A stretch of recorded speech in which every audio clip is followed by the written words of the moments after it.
Hi everyone, I'm Danielle Scruton. Welcome to the Parents, Children and Miracles webinar that I'm presenting with Susan Dugan, and Susan is here with me. Hi Susan. Hi, Danielle and everyone. So I think we'll just we'll give a minute or so just to welcome everyone into the room. And as we do that, this format's going to be very informal. Basically, Susan and I are going to discuss themes from Ken's book, Parents and Children. And if you haven't read it, don't worry, because you'll still get it. And we'll be discussing themes from the course as well, and really just our own life experience as parents and as children. And we welcome you to ask questions. There's a chat to the right of your screen that you can type in to ask a question. And you can also raise your hand to enter the room, and then you can actually be live with us here. And just a little disclaimer that everyone has technical difficulties. So if you are kicked out for some reason, just go back to the link that you were emailed 15 minutes ago, and you should be able to get back on. Okay.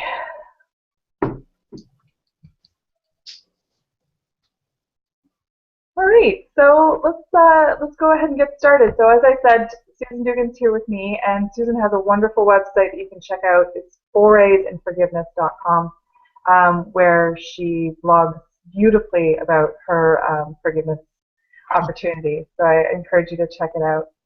And so I just wanted to start off by maybe actually, Susan, you could talk about it. Susan and I had traded notes beforehand, and she has taught this workshop before in a live version, though, right, Susan? Mm-hmm.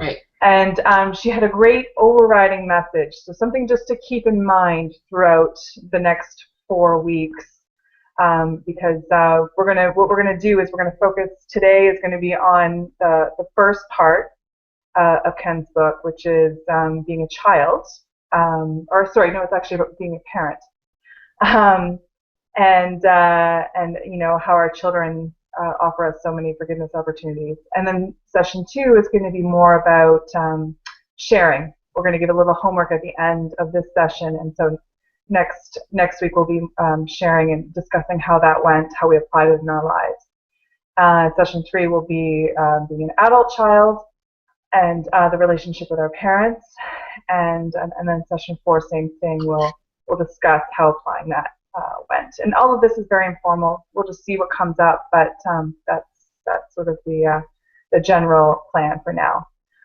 But back to the overriding message, Susan, if you just wanted to share that with everyone. Okay. Well, and this workshop again was inspired by Ken Wapnick's teachings on this, yep. And he has those booklets that Danielle held up. Parents and Children, Our Most Difficult Classroom. He calls it Our Most Difficult Classroom, and he also has a wonderful CD set based on workshops, you know, live presentations that he did on this subject. And that's really what inspired the workshop that I had done last year on this, the live one, and it, you know, inspires my ongoing work in my relationship with my daughter and my parents. And you know, it's parents and children are our first special relationship, you know, that we are familiar with when we're born into this world, and they're really the template for all of our relationship, you know, all of our special relationships. And they're always their parent and child relationship are intertwined, because we come into this world believing that we're sort of innocent children that are born into this world, but the first other that we experience is our parents.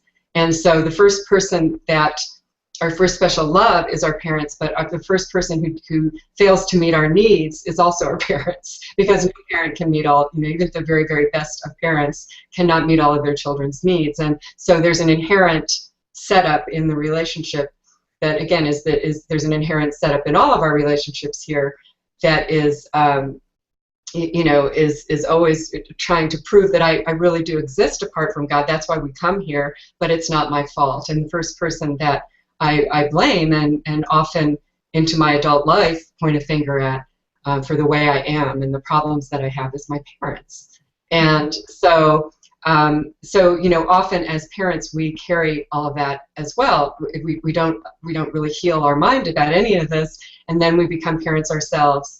And we're back in the situation of trading that guilt back and forth. So I think the overriding message that Danielle and I were talking about, and that Ken really emphasized in his teachings, is that if we're practicing forgiveness, if we're applying the Course's message in our relationships with our parents and children, what we're really learning and teaching is that I'm not responsible for my child's decision-making mind. I'm responsible for my own. And we have, while we're very unequal, we're in this temporary situation in form in which our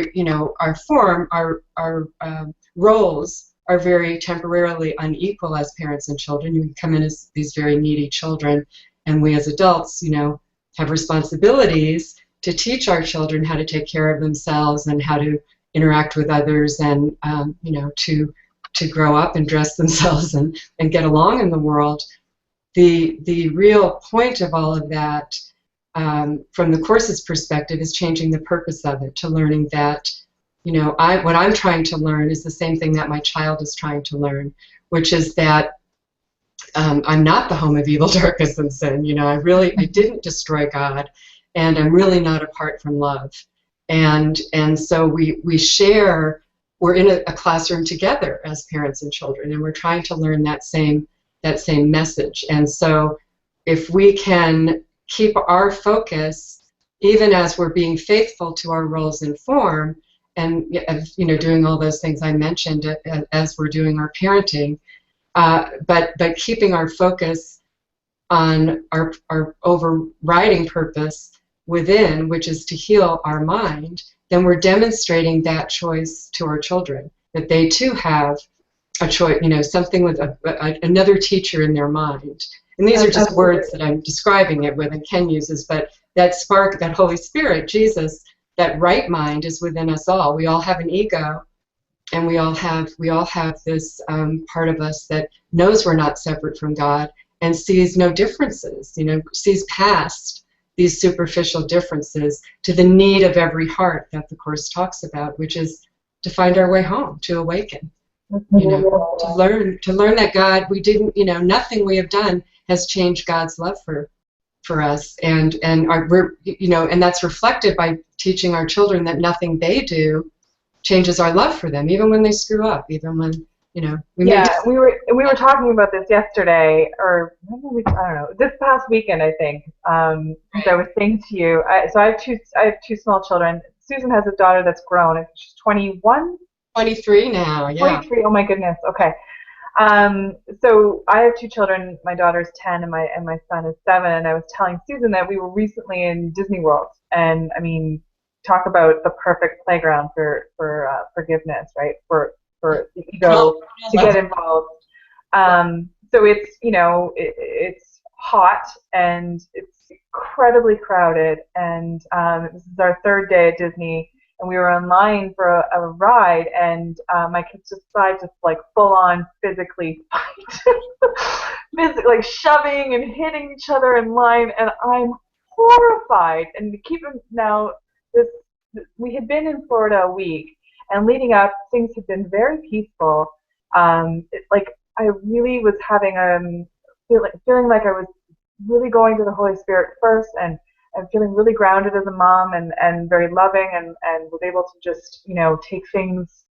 Things were flowing very easily, and then this was like our second to last day, and my kids decided to do this, and I forgot again. I got afraid of love again, like Susan likes to say, and I reacted like oh my gosh, I separated my kids, and I grabbed my son by the arm, and he's screaming, "You're hurting me!" and I had to calm down, and it took probably 2 minutes, and they were both incredibly sorry. And my son was sitting there crying and saying I hurt his feelings because I had told him that I was disappointed in him. And I actually turned and said to him, "You hurt my feelings." But I was able to sort of breathe and then, just sit for a second and be able to give it to the Holy Spirit. And then I was able to offer the love that they both needed in that moment, which has been a struggle for me, because my kids are both very emotional, and they're very good at expressing what they need. And I have in the past had difficulty offering that love when I felt wronged by their behavior, by their choices, which goes back to what you were saying. We're not responsible for their choices. And my experience was when I was able to give what was happening over to the Holy Spirit, being open to another choice, being open to choosing love, it was like a realization washing over me. It wasn't like, it was an experience. It wasn't like I wasn't thinking through, I am not responsible for their choices, but I was able to offer that love that they were calling for. That was the experience. Right, and we're not asked to. That's a great example of what we all go through. And we all lose it with our kids. We're not, and the Course is not, we shouldn't feel bad about that. Again, we all have egos. Our mind is not healed. We wouldn't be here in this world if, Ken always used to say that, loving people don't come here. That's right. Because it's an unloving thought. I mean, it wasn't real, but we're playing an unloving game, and so we're not expected. We're in school. And we have a new teacher, but we're infants. We're learning ourselves, and so we're not expected not to have ego attacks, and the Course says that. But to not get angry, to not have angry thoughts, but to have none that we would keep, meaning that none that we wouldn't practice forgiveness with, that we wouldn't bring to Jesus to look at and to question the real cause of why I'm upset. And always the real cause is not as it appears. It always appears that it's something out there that's happening, and our kids are having a meltdown, and that's why I'm having a meltdown. Yeah, I've got an excuse for being unloving right now. So I join them, as Ken would say, so I jump right into the sandbox with him and start throwing sand around, and that's the message that teaches, which is the ego's message, is that. The things outside me do have power over me, and just like I really did have power over God, and I really can destroy love, and I really can, I can make mommy lose it. Oh yeah. And, all kids want to do that, it's not, and all moms want to do lose it, because again, our ego speaks first, and that's not, we're not expected not, so we shouldn't be judgmental of ourselves when that happens. It's just exactly what you did was, it sounds like a great practice of what the Course is teaching. You caught yourself. I mean, the sooner we can catch ourselves, the better, but very often it's a backward process of we've already lost it, and then we back up, but you did question it. So, that was being a good Course student. You stopped and said, wait a minute, there's something else happening here, and there is another teacher in my mind. And at that moment, when you were able to step back and really question the cause and look at it with a different teacher, that was when the experience happened, in which you see that you don't really want to teach that you're disappointed in your children. That's because really we're disappointed in ourselves. I mean, that's our own guilt that we're looking at. It's always reflecting that fundamental guilt over believing secretly, because we forgot we made this up, but secretly believing that the tiny mad idea that I could create a different will, a different self than God, that it had real effects, and now I'm banished. And now I'm in deep trouble, and I have to defend myself all the time, and I've got to constantly be the innocent one, even with my children, right? It's them, it's not me. That's what we do. I mean, but children are also our greatest opportunity for healing, because they are, they're our they're our longest relationship, they're our first relationship, they're where we invest so much of our personal identity, and where we're going to get triggered, you know, because it reflects, we believe that if my kid's acting out, that somehow reflects on me as a mom, you know. If I was a better mom, they wouldn't be acting out, or people are going to think I'm a bad mom, or something like that, you know. And so it's not, I mean, that's not true. Kids are making their own choices. That goes back to the overriding message, you know. I have a decision-making mind, and they have a decision-making mind. And, right. You know. And our job is to guide them back up. There's a question here. I guess it looks more like a comment from Margaret. She's saying it's just so hard not to be judgmental of myself when I've lost it. 12-year-old pushes me to the point where I sometimes do lose control. Gosh, I hear that. Oh, yeah. And I mean, that's what their job is. You know, that's why they're here. I mean, that's why, you know, that's why it's such fertile ground for the holy relationship, for forgiveness. You know, this is, I just identify so completely with that. Learning to be gentle with myself when I have not been a perfect mom has been huge for me. Right. Because it was so easy to feel guilty because they're the innocent ones, right? And I'm the one losing control. Those are the roles that we're supposedly playing, and Jesus is calling us to see that there are no separate interests, that there is no difference, and that really all we're being called to do is to be the saner one in that moment, like we were talking about the other day. It's about being able to, if not in the moment, then at some point later on, being willing to see that, to see our innocence, you know, see that we are going to be triggered by these little people who aren't. Grow up. So you have a 12-year-old. I didn't catch the name of the person who commented. Margaret. Margaret.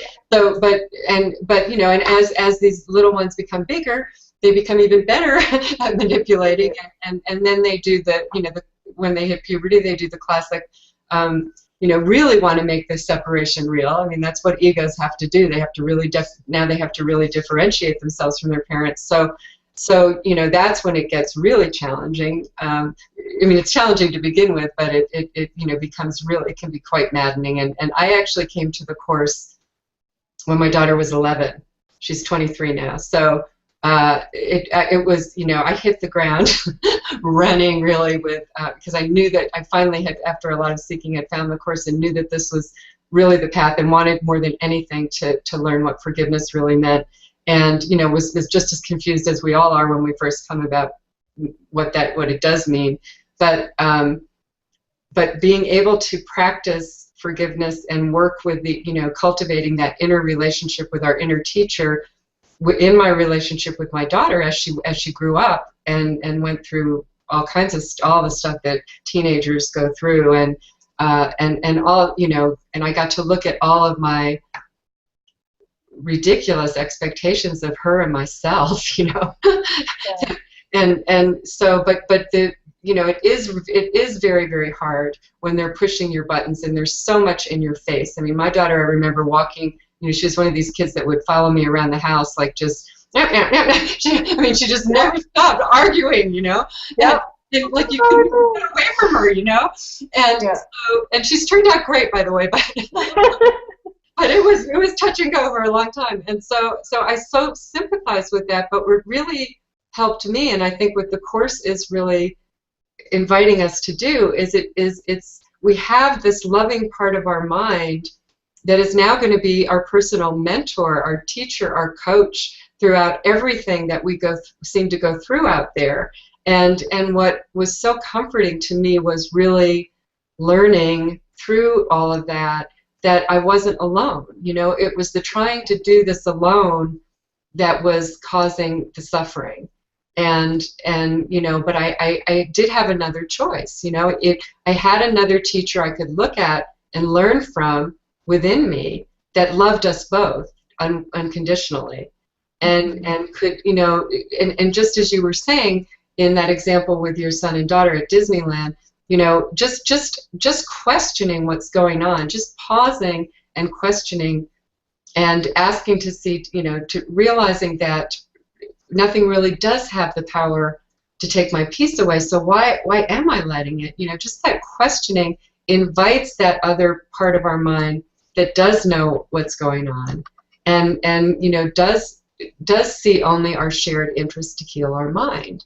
And so that part of us, the Course really invites us, and I think it's no more, it can't, you know, it's as important as anywhere in the Course, in any example, to use this in our relationships with our children, is to never, to cultivate that inner relationship with Jesus as your teacher, and to use that throughout your day, and to know that you're being told constantly that you really never are alone, even when it feels otherwise. And you know, you have a coach as you go through your parenting that you can check in with all the time about what's happening, you know. And again, he's teaching us a lesson that is beyond specifics of behavior. The behavior, whatever needs to be done in form, you'll just know. It will just flow from, you know, once you become right-minded and have that, you know, again, see your own call for love in whatever's happening, and no longer see it as me versus my son or my daughter, but you know, our shared interest of healing and learning that we're still loved. Then something just shifts, you know, and if that's really done for us, we just open the door of saying, you know, maybe there's something else going on here. Could you help me, you know? Yeah, I think that's so key.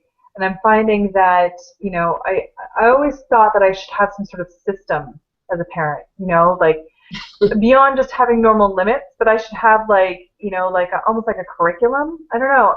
I always just felt very disorganized because I would take sort of each interaction as it came. That wasn't a decision that I made. That's just part of my personality. I'm not really a planner. And but I thought that I should be. I remember even, you know, when my daughter, I divorced from my husband, and that happened 2.5 years ago. And so what initially I took my daughter to counseling, and I remember a counselor saying, like, there should be like a reward system, you know, like positive reinforcement and these charts. And I remember like trying that stuff, and nothing ever stuck. And what I've come to recently is that the way that I innately want to parent, you know, from a very loving place, it's fine. It's completely okay, you know, and that while it's important to have limits and boundaries, the more I practice bringing it to the Holy Spirit, the more I'm familiar with how being a loving mother feels. And that does involve boundaries, and it does involve discipline at times, and it won't always look the same, and that's okay. Right, and it won't always look the same, again, because it's not about the, you know, necessarily the world's way of looking at this at all. It's not about me being in control. No. And that's what that's a shift that I came to, because I thought that, you know, because when my marriage did end, I was going through my own emotional stuff, and I felt out of control often, and even as a mother. And but what I've come to see is that it's not about that. It's about us, you know, my kids and I coming together, and knowing that, like, love will carry us through it. You know, whatever it is that we're going through, love will carry us through it. And then we do have another question here from Erica. She says, how do you handle discipline, or in general, when you know the child is testing your limits at ages 1 and 4? Oh, God bless you. I generally repeat myself, go to eye level, and remove them from it when they continue to do what I said not to. But my mother wants to punish, and we are living with her right now. Right. Well, you know, I mean, from the Course's perspective, I would just say that there's no, you know, the Course would never really tell you directly how to do, you know, which way is right and which way is wrong. I mean, it really is about again, you know, where are you coming from in your mind? And it's really coming from a place, you know, you can, if you're right-minded and you're not in any way trying to fix or change or have expectations of your child doing, you know, conforming to something, then you know, it doesn't really matter what approach you use. You know, you can do the timeout thing, or you can do, you know, I mean, some people are more rigid than others in their rules and things like that. I mean, so the Course doesn't give any advice on the actual techniques that you would use, but it does. But what it does do is really, again, concentrate on, you know, which teacher am I? How am I feeling right now as I'm working with my children, as I'm setting limits with my children, and if I'm feeling, you know, if I'm right-minded, I'm going to be feeling gentle and kind and you know, okay with whether they do it or don't do it. And Yeah. you know, I mean, I won't have the and that's very, you know, again, that need to control is very, very strong, and we feel like failures because the world often tells us, you know, I mean, it's like, you know, the child has to conform, and but what when we're kind of bullying in a way our children into doing something or manipulating them into doing something, what we're teaching is the ego thought system. We're not teaching, you know, that we're teaching the lessons of the ego rather than the lessons of healing through Jesus, Holy Spirit. And so we're certainly not teaching them how to, that they have a choice, you know, because what they're doing, if they comply, they're complying out of fear. And that's not, you know, I mean, that is not really helpful. So you know, you can certainly set rules and give them timeouts, and I did timeouts and stuff like that with my daughter, and you know, and sometimes it worked, and sometimes it didn't.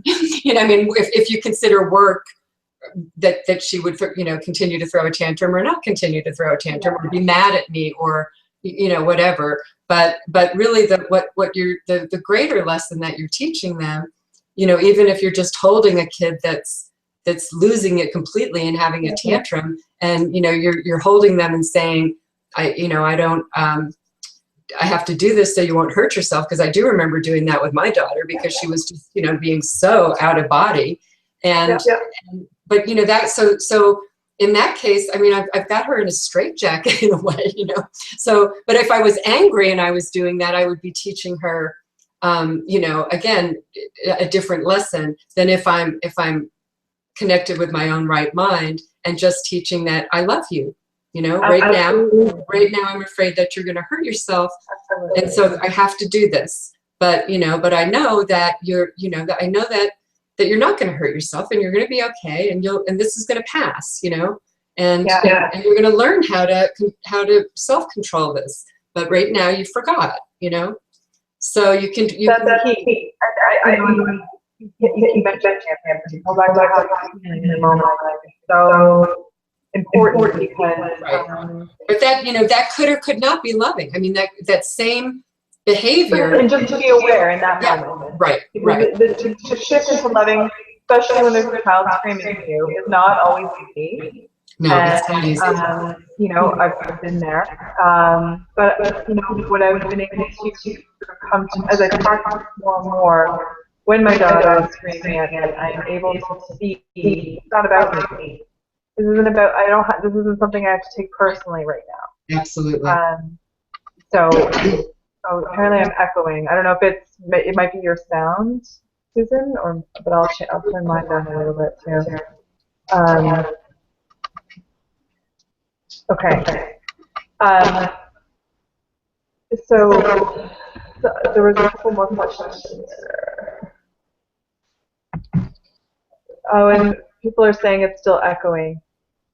Is it still going? I think it's a little bit on. Can you turn it down a little bit more, Susan? Want me to turn the volume? Yeah. Is that better, guys? I can hear it a little bit. Okay, I'm not hearing any. I'm sorry, I'm not hearing anything You're here. not hearing it, so it might be me and your Mm-hmm. speaker. I'm not hearing it now, so I think we're okay. Okay. Okay. So a couple of people are just kind of saying the same thing. Christine's saying, same question. I have a 7 and 9-year-old, and I'm wondering if discipline is acceptable. So I think it goes back to what we were saying before. You know, how are you thinking you're disciplining? It's not a form necessarily. Right, exactly. It's the And you know, in the past couple of years, I was saying to friends, the past couple of months, that I feel like I'm coming into my own as a mother, since I've really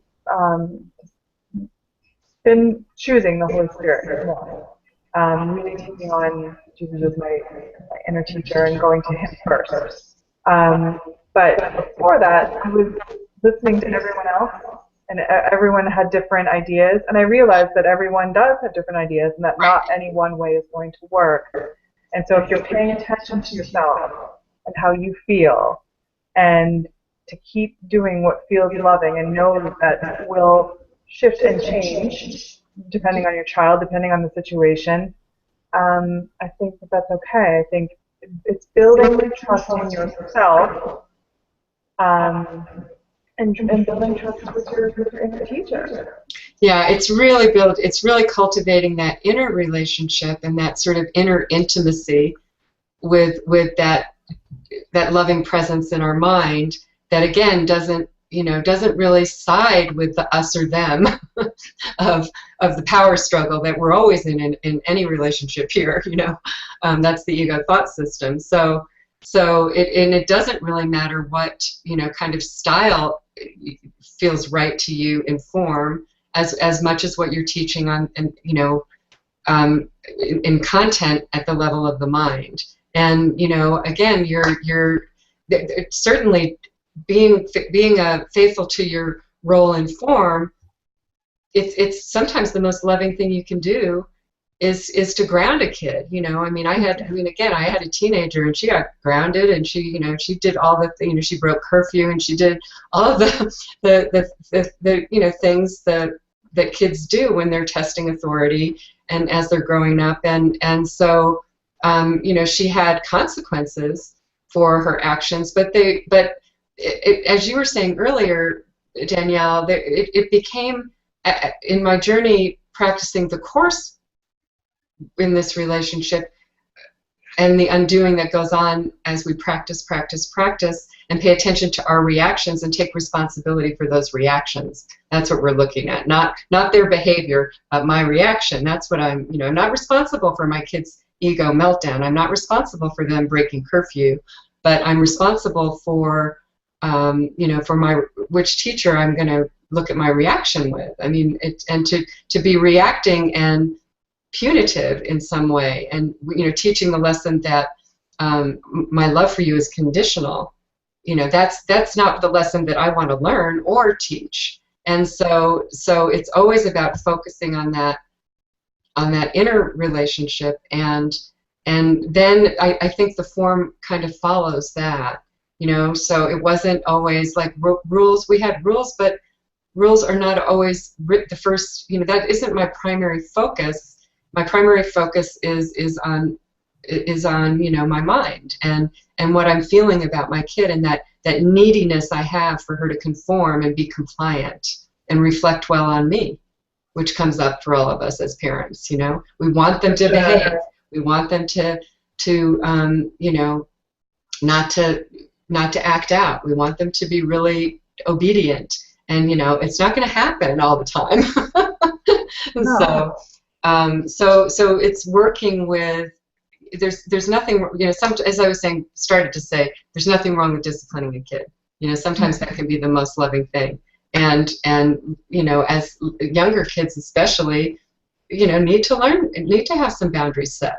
And you don't want a kid feeling like he has power over a parent for every little thing, that every little, you don't want to have a parent that loses it over every little thing, and then the kid feels like they're in total control and can totally manipulate their parents. And then you also don't want a kid, a parent to smother a kid and teach them that they can't do anything on their own because you're afraid they're going to screw up, you know. So it's really just concentrating on, you know, what my feelings and reactions and judgments are as I'm parenting, as I'm going through learning to be a parent, because we're all learning. And you know, and what we're learning, the lesson we really want to learn is that we're children of God. We're not these individual children at, you know, at the mercy of bodies and psychological and physical bodies that are extremely flawed at best and can never meet all our needs, you know. So yeah. We have a comment here from Deidre. She says, I have found in my relationship with family, it's really about not making happiness dependent on what seems to be happening. And if reaction occurs, just to be as compassionate as possible in the moment.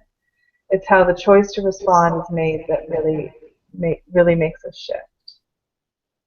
well, and being right, and I mean, and when we're not compassionate, then realizing that we became afraid again. You know, because we're not compassionate all the time. I mean, if we could be compassionate all the time, then we really wouldn't need the course, you know.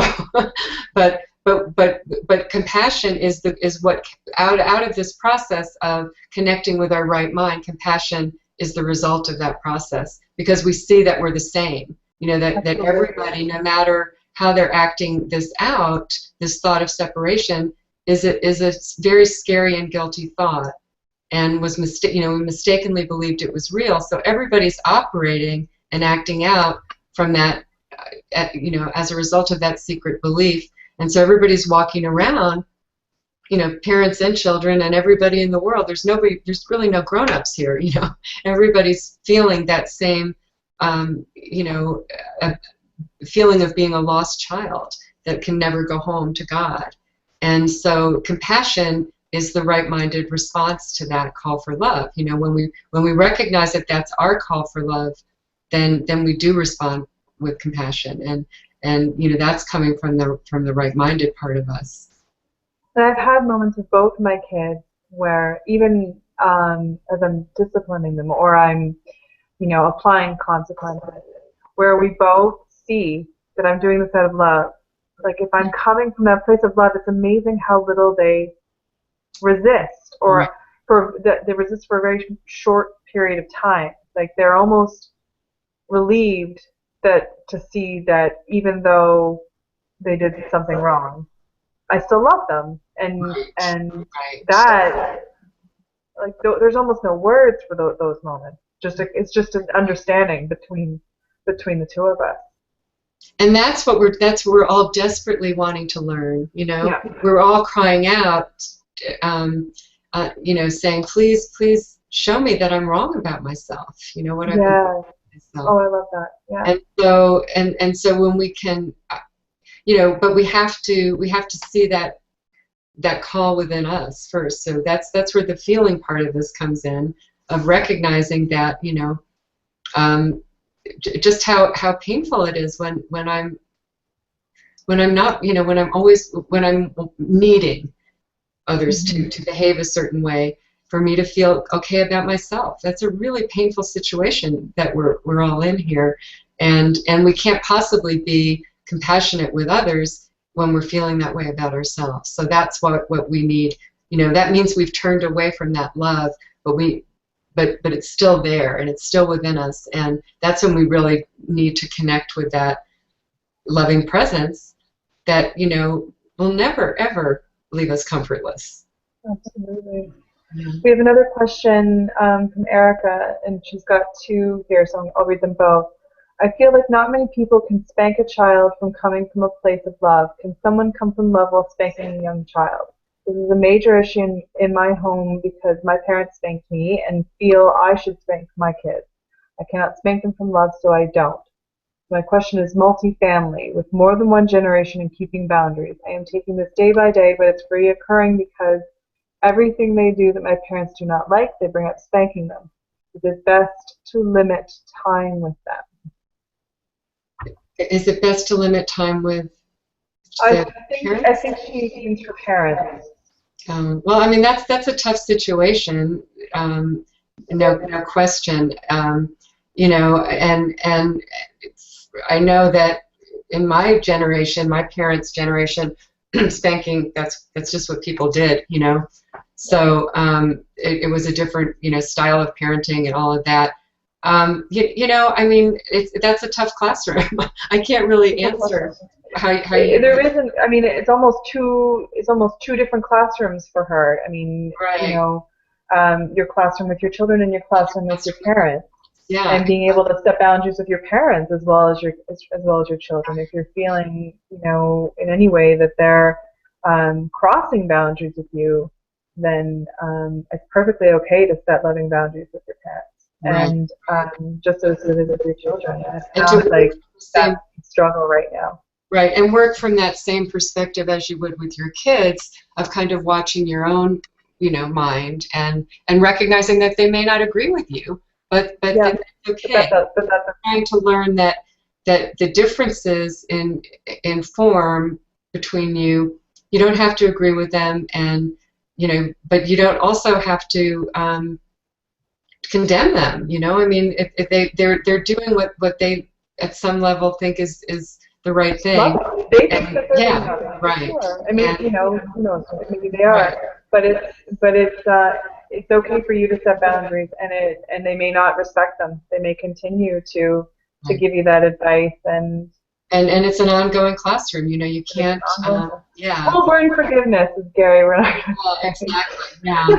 So I mean that is tough, and but you know, again, you're trying to learn the same lesson with your parents and children, that nothing can change your love for them, which is really learning that nothing can change God's love for you.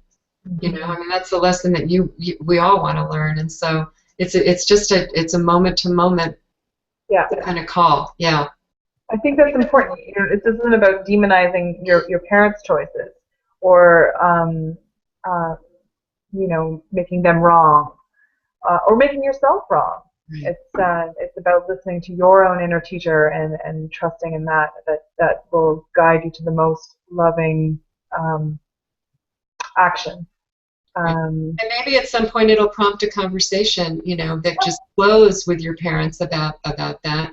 But again, it wouldn't be, you know, you always know that the ego has joined the journey when you kind of need them to do what you want them to, you know, and that you want to fix or change them, and you know, we can't really on the level of form fix or change anyone. They again, it's honoring the power of their decision making mind. You know, that maybe at some point the way you're modeling this with your kids will you know, that they may see that's a positive thing, but you can't need them to do that. You know, it's not, it's about, it's their choice. that's so great. And you know, whether or not this is a result of my commitment to choosing love more often when it comes to parenting, I don't know. But whereas, you know, I was getting all these different opinions about what I should do with my kids, when I made the decision that I was going to listen to my inner teacher, and that I can do this, and I'm not alone. So I don't have to keep going outside of myself. I can keep going to the inner teacher. Those voices quieted down. I don't get as much input anymore. Yeah, so I don't really have to worry about you know, setting boundaries with them and saying, well, you know, this is what I'm going to do, and thank you for your opinion, but this is what I'm going to do. That hasn't come up. Right. So yeah, again, I don't know if the two are related, but that's been my experience. So. Right. Well, and it is just a journey. It's a practice, and you know, we're learners. We're in school, so whatever, and you know, over time as this plays out, we are really, you know, we're changing the purpose of all of our relationships through our relationship with through practicing this in our relationship with our children, and that's a huge you know, healing that's going on there. It's Yeah. changing the way we look at it. Margaret has a comment here. She's saying, I have learned that discipline and sometimes disappointment is not a terrible thing for a child to experience. It is how children learn. I find when I try to go it alone without God is when it is toughest. Mm-hmm. Yeah. Mm-hmm. That makes complete sense. Right, right. And again, you know, and I think it's important to say, and you know, because I had to learn this, that you know, part of us doesn't want to ask for help with this. Part of us doesn't, you know, there is a part of us that does want to go it alone. I mean, that was the whole reason that we just wanted to say, you know, the whole idea that we could separate from God in the first place was the idea that we could achieve a better reality. You know, that we could create an alternative reality, that an individual self that was better than what God offered. So we have this little rebellious spark within all of us, and you know, that's the authority problem that the Course talks about. And you know, our real authority problem was the authority problem that we believe we had of challenging God, successfully challenging God, and then you know, feeling this enormous guilt over the consequences of that, even though it never, you know, in truth it never happened. But that's, you know, in the parent-child relationship is acting out that authority problem on both sides. And so, you know, the children are always acting out the authority problem at the parent, but whatever unresolved authority problem the parent has is being acted out too. And, you know, and that goes back to our own relationship with our own parents. But again, all of that is just reflecting that secret belief, you know, that secret authority problem that we believe we had with God. And so, you know, that we're always trying to defend ourselves against the guilt that we feel over that. And so, you know, there's a part of us that does want to do this alone, and I think it's important for us to forgive ourselves when that comes up. You know, when I mentioned to you right before we started that I was annoyed this morning. When I get up in the morning, the first thing I do is I give my day to the Holy Spirit. For some reason, I was annoyed by that this morning. I don't have time for this. I don't have time to give my day over to you. Well, and, you know, that's really good. I mean, that is what we have to get in touch with at some point is, you know, part of us doesn't want the Course's answer, because what does that mean for me, you know? And as we work with this more and more, that kind of resistance to this comes up. And you know, we feel bad about it, I think. We really beat ourselves up about it. I know I do. But you know, if you can try to remember, you can try to think of it again as everyone walking around here is that same frightened child that Lesson 182 talks about, that believes that it, you know, is an alien here and lost in an alien land and can never find its way back home and is no longer welcome even if it could, you know. And I mean, that's a terrible thought that everybody here is carrying a burden. And so, you know, if you can try to be compassionate with yourself when you find yourself, you know, in those ego states, and just remember you became afraid of love again. That's all it is. That's really, you know, and you know, that's a mistake, because love doesn't condemn, and so why should we, you know? Yeah. Jesus would never condemn us. He doesn't judge us as our teacher. He doesn't flunk any students. He, you know, he waits patiently. Right. You know. Forgiveness is still and quietly does nothing. It merely looks and waits and judges not. And you know, he waits. He knows we're scared, and so we really can bring all of it to him, because he's seen it all. You know, he's heard it all. Seen it all. You just believe it.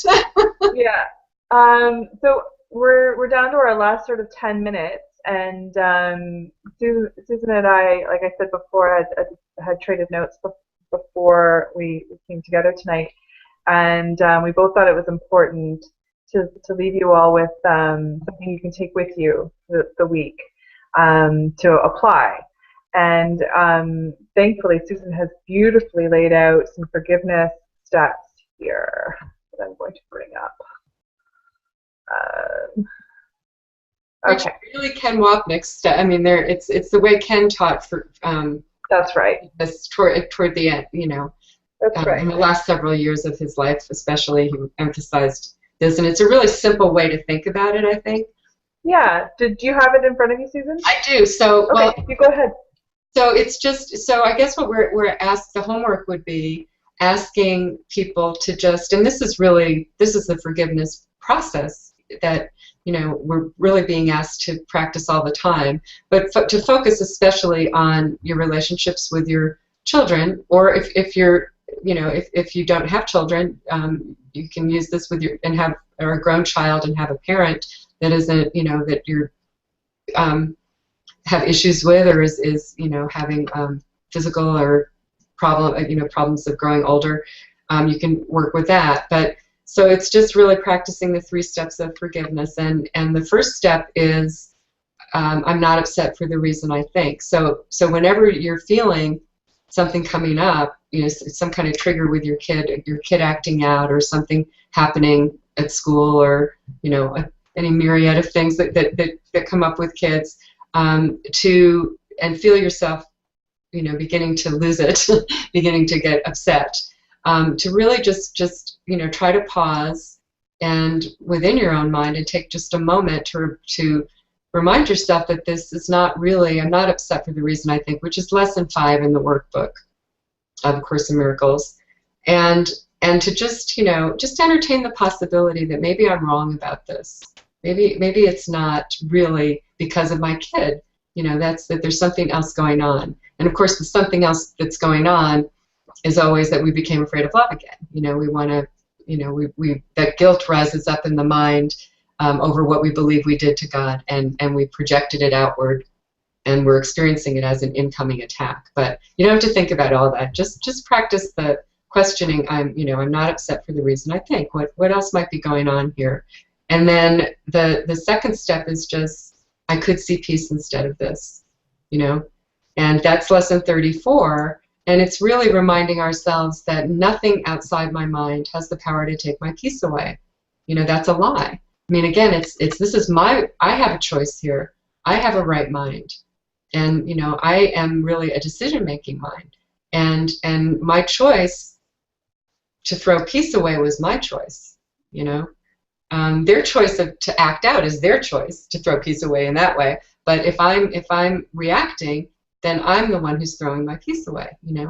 And so to just so I could see peace instead of this is step 2, and then step 3, which is really the result. It's not really an active step at all, but it's those first 2 steps kind of just open the door to the third step, and that is, please help me to see this differently.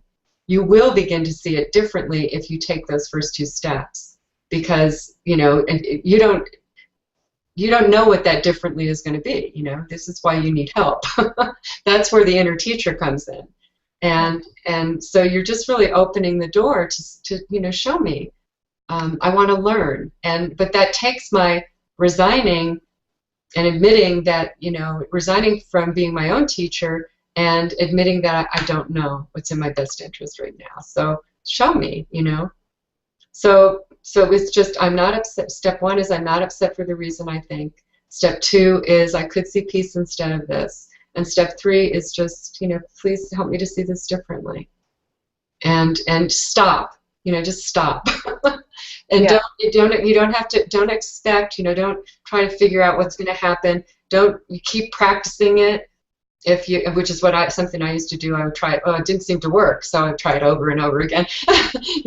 But so it might not be an immediate shift, but something over in time will, you will get some insight. Something will shift somehow, and just be open to it.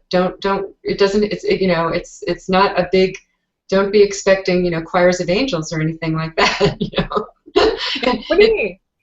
Forgiveness is very, very quiet and very, very peaceful, and you might just have something very loving. You find yourself saying something very, very loving, and easy, and again doing the discipline thing that needs to happen, but suddenly you're not reacting anymore or whatever, But just see what happens. And I'm not going to be here next week because I'm going to visit my daughter in Seattle, but I'll be here for the next 2 classes after that. But maybe people can come back and share some of what they experience. I don't know. That's definitely the plan. And obviously underneath this forgiveness practice is the recognition that we're not doing this alone. Not doing this alone. That inner teacher. So if you can take anything away with you this week, I mean, especially for those of us who have kids at home, that we're dealing with on a daily basis, know that you're not doing this alone. And in fact, that's a good thing to put a sticker somewhere, like all over the place. I am not alone, you know. Yeah. So you remember to go within, and you know, sometimes I remember like physically pretending that I had a hand to hold, because just as Jesus says, I think in lesson 70, you know, if it helps for you to think of, he's talking about those clouds of guilt and moving through the clouds of guilt, and he says if it helps you to think of taking my hand, you know, do it, and that he will be there. You know, it's a metaphor, but boy, it helps to really think of holding a real hand, or thinking of his hand on your shoulder, or whatever's helpful to you. You know, use your imagination in a good way. There's no right way to do this. But it's just about that willingness to see a better way. Yeah. And so, seeing a physical hand helps you, and you know, whatever works for you. But I think, you know, you mentioned again not having any expectations, because it may not be immediate. It may take a little while, and it is subtle and it is gentle. But I don't know. I've come to love that about it. You know, that it's not some big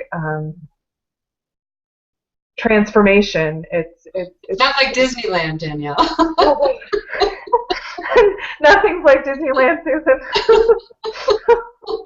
Oh Lord, yeah. Yeah.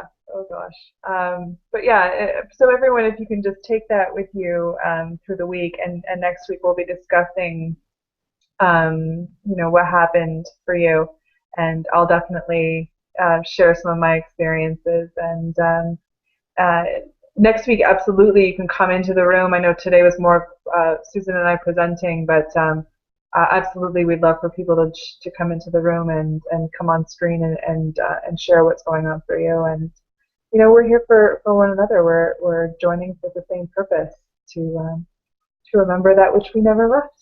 So, did you have any final thoughts, Susan? No, I think I just that idea of you know, really not doing this alone, I think is really important, and also just, you know, just being kind to the child within you, you know, as you go through this. And you know, parenting is the hardest job I think I've ever had, and so you know, and it's also, but the enormous healing. I can't say enough about how much, you know, having been able to practice this with a child, and you know, who I had a very, again, like you said, a very intense relationship with, and you know, was not a especially compliant child, a great kid, but you know, somebody with a real strong will and very emotional and all of that. So, but it's been such an incredible classroom for me, and so much learning has gone on and continues to, because she just did move to Seattle, you know, graduated from college in the summer and got a job in Seattle, and so that too, you know, having to, you know, finally you have this your great, you know,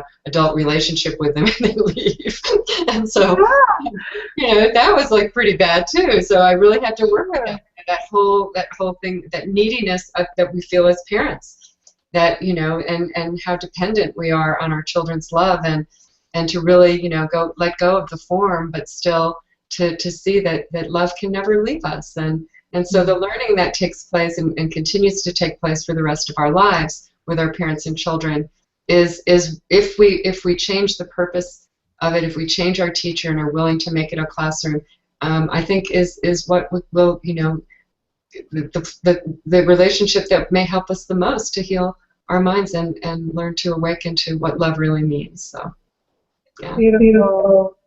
Thank you so much. I think that's a great place to end. So we'll all meet here without Susan next week at 7 o'clock Eastern Time. Thank you so much for everyone for participating and for all your questions.